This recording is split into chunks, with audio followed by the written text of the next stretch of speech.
who is a fan of Japanese wrestling for a long time? You go to Japan and you're there in the locker room and you see, oh my God, it's so-and-so.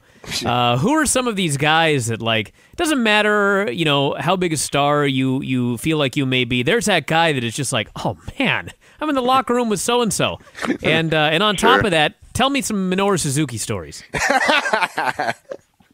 Well, first things first, on the second show of this tour, I don't know if it was a mistake or it was a great opportunity, but I did some grappling with Minoru, and you know, because he's in there in the ring with the young boys before the show, and there's just screaming bloody murder. He's just wrapping them up like pretzels and stretching them. And I'm kind of nervously watching because I kind of want to get in there just because, you know, it's Minoru Suzuki, and just to like learn a few catch tricks from him. And I'm kind of like, oh shit, I don't know. And then Jado calls me out and basically tells me to get in the ring with him. And so we're rolling, and then suddenly my knee pops, and he's like, oh, your knee. And I was like, oh, crap, it's fine, whatever. So I ended up just kept grappling and everything, but my knee was pretty hurt the rest of the tour. So I kind of no-sold it.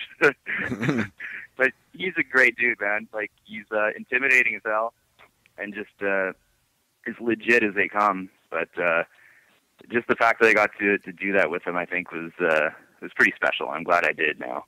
But as far as star power and guys, I was like, whoa.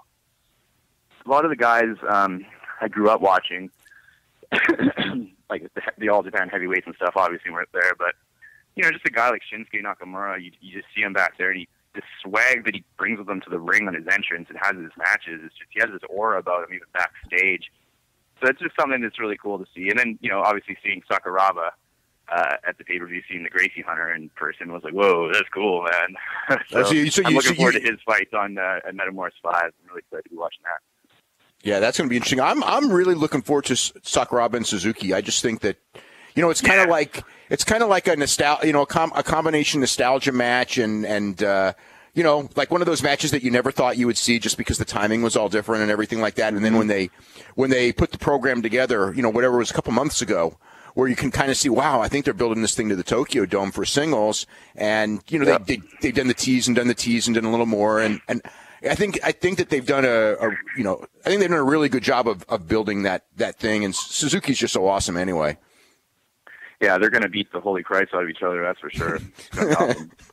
Yeah, I'd like a singles match with. That'll probably be going into intermission, I think, maybe. What about the idea of you and Sakuraba singles match? Or is there anybody else there that just... I don't know about that. Why not? That'd be awesome. There's so many guys there I'd love to wrestle, man. Legit, the best wrestlers in the world are there. And they're all just such accommodating, good dudes, willing to, you know, go out of their way to help you or express their concern or their opinions. And it's awesome, man. Working there was a dream come true. I'm happy to be moving forward with them as well. I think with Sakuraba, if you two went in there for a singles match and you just decided, let's just grapple for 8 minutes and then we'll do a finish, I think it'd be awesome. I would last maybe 8 seconds. He would eat me up. Well, it's got to be a worked grappling match. He's going to beat you. Fashion. I don't know how would you want to do. I don't know, man. Minoru would be great to work with. His match with AJ at the G1 blew me away, so... He can still have great competitive matches, that's for sure. So I'd definitely be down for that one. I love that because when they interviewed him after that match and he just kind of like blew it off like, I just thought it was all right. It's like, that was the best match of the year.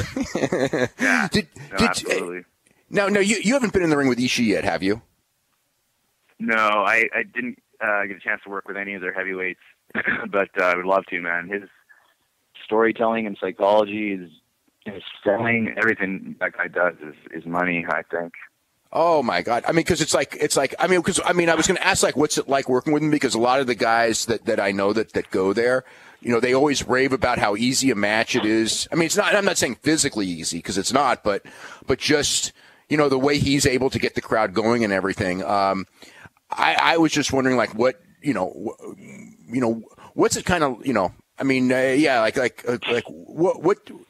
what do you sense? I mean, is that somebody that you would really like to get in there with?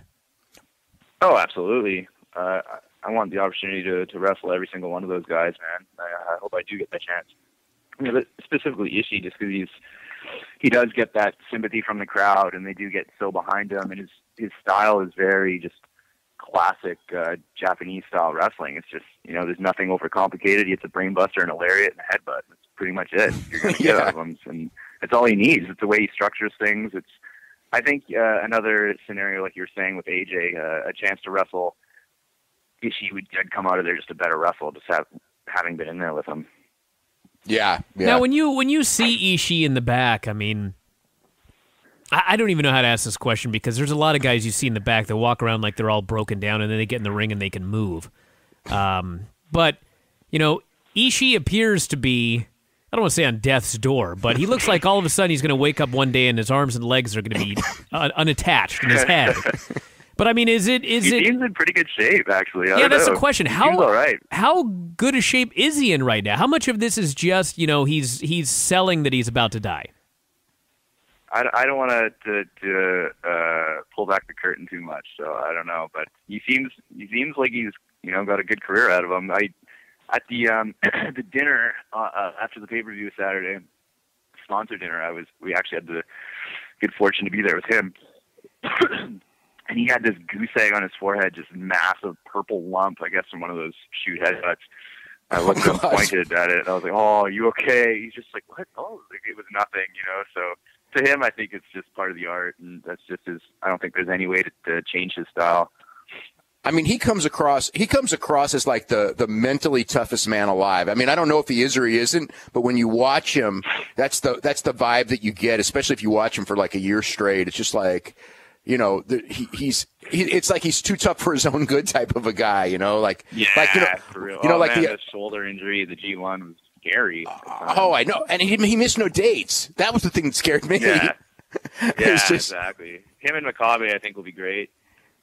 Yeah, probably. I can't imagine it being better than the Goto match, though. The Goto match was just like so crazy. I'm watching this thing at 3 a.m, and apparently, from what my son told me the next morning, why were you screaming so much last night at 3 a.m? Or 2:30 in the morning, whenever backstage with the boys, and all the boys were popping with, It's cool. It's cool, and that reaction transcends language and region where you're from. From being in the locker room and seeing a guy like Ishii and his shoulder injury and how some of these guys survive, I guess, for lack of a better term, the G1. I mean, if they came to you next year and they said, all right, well, you know what? We want you, Kyle, in the G1 this year. And it's X number of days, and you can have this many matches. And obviously, since it's been, 2 of the greatest years of all time, you've got this huge... you got to live up to this standard, essentially. I mean, obviously, you'd be excited for it, but is there also that part of you that just would think, oh, man, I don't know about this idea? Well, I'm sure going into it, it's like being at the base of a mountain and looking up. There's a lot of shows ahead of me and a lot of singles matches and a lot of hard matches. So I think you go into that thing just expecting that it's going to be brutal on your body. And I'm sure I've never really done, this was my first tour of Japan. This is my first time working 12 shows in 17 days on that kind of a schedule. I'm used to, 2-3 shows a week out here.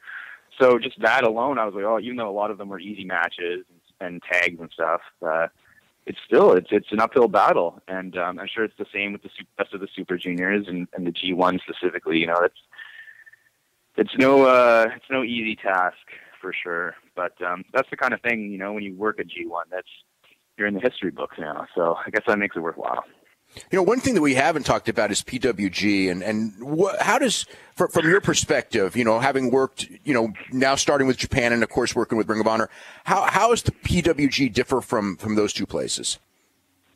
PWG is like its own planet, man. It's just something so special. I don't really have a point of reference to compare it to anything else, but working there is just it's just fun, man. And working there, talk about wrestling guys that make you a better wrestler. Wrestling in front of that crowd in that building makes you a better wrestler. It's so much freedom, creative freedom, and freedom with time, and freedom with everything. And that crowd, they're drunk and rowdy. It's in California, and you're out there having a great vibe, and everything's just awesome about it. I truly cherish the time I've got to wrestle there, and it's just made me a better wrestler. I think a year ago, maybe a year and a half ago, when I well, when did I start? 2011 October. So since I started wrestling there, and specifically having a run of singles matches there, I think has just made me a tremendous worker. Like you talk about some of these jiu-jitsu transitions and realistic type of wrestling. A lot of that I